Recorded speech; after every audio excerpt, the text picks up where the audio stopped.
Okay, so let's talk about something we all think about. What really makes people love their jobs? Today, we're going to dive into one of the biggest myths of the workplace to figure that out. And I'm telling you, the answer isn't what you think it is. So let's just get right to it with the big question. Will a bigger paycheck actually make you happy at work?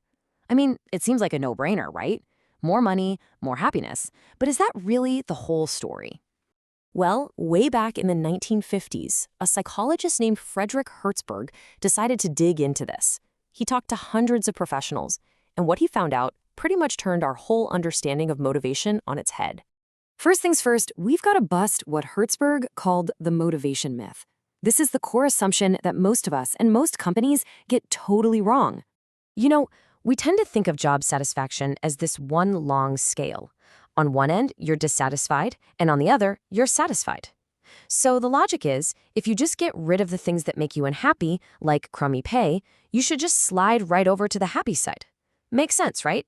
Well, Herzberg found out that's not how our brains work at all. And this is where it gets really fascinating. Herzberg's big breakthrough was realizing we're not dealing with one scale. Nope, we're dealing with two completely separate ones. This is the absolute heart of his two-factor theory. He basically said that the things that make you genuinely satisfied and happy at your job are completely different from the things that make you dissatisfied. They're not opposites. They're two different lists of needs entirely. So check this out. This is what that looks like. You've got two separate scales. One goes from dissatisfied to not dissatisfied, which is basically neutral. The other scale goes from not satisfied, also neutral, all the way to satisfied. So get this. The opposite of being unhappy at your job isn't being happy. It's just not being unhappy. Wild, right? So what are these two different sets of factors? Well, Herzberg gave them some pretty distinct names: hygiene factors and motivators. Let's break them down. He called the first group hygiene factors. And honestly, the analogy he used is perfect. Think about it. Brushing your teeth prevents cavities, right? But it doesn't give you superhuman strength. It just prevents a problem. Workplace hygiene factors work the exact same way. These factors are all about the job context, the environment you work in. And just look what's on this list: company rules, your boss, the office conditions, and yep, even salary. These are all external things. They surround the work you do, but they aren't the work itself. So, and this is the crucial point, if you have a great salary, a nice office, and a team you get along with, you won't be dissatisfied.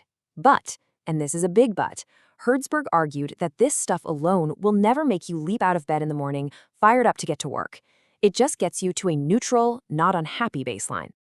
To get that kind of excitement, you need the second set of factors, the motivators.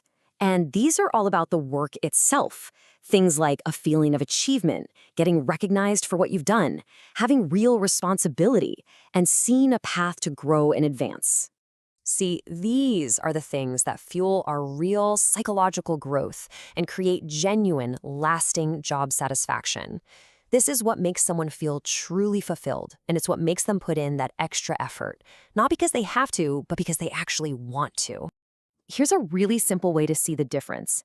Hygiene is all about the external environment, and its only goal is to stop you from being unhappy. Motivators, on the other hand, are about the internal experience of the work, and their goal is to actively create satisfaction. One's a temporary fix, the other is a true long-term driver. So what happens when we start to combine these two scales? Well, we end up with four very distinct types of workplaces, and I bet you've probably experienced at least one of these. Let's walk through this. First, you've got the ideal scenario: high hygiene and high motivation. That's the dream job, right? Great conditions, meaningful work. Then there's high hygiene but low motivation. This is the classic paycheck job. The benefits are great, but man, the work is a snooze fest. Third, you've got low hygiene but high motivation. Think of the starving artist or a startup grinding it out in a garage. The work is thrilling, but the pay and conditions are awful. And finally, the absolute worst of both worlds: low hygiene and low motivation, where you're just unhappy and unfulfilled. Now, understanding this is one thing, but actually applying it, that's where the real power is. This theory is basically a playbook for any leader who wants to build a team that's genuinely fired up. And this brings us to the single most important lesson for anyone in a leadership role. You cannot create passion by just throwing money at a problem. A pay raise might quiet down some complaints for a little while, but it will never, ever make a boring job exciting. So the game plan here is actually a pretty clear two-step process. First, you gotta clean up the environment. Fix the bad policies, make sure the pay is fair, provide decent working conditions. That just gets your team to zero, to that neutral baseline. Only then can you move to step two, enrich the job itself. Give people more control, recognize their wins, and give them challenges that help them grow. That is how you build real motivation. You know, Herzberg's theory wasn't just some clever idea that popped up out of nowhere. It was a major leap forward from the management theories that everyone was following before him. Think about the old school theories, like Taylor's scientific management. They were almost entirely focused on hygiene factors, things like optimizing conditions and using pay as a simple carrot on a stick.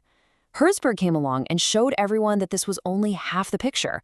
He was the one who put the work itself back in the spotlight. And Herzberg himself just summed it all up perfectly with this quote.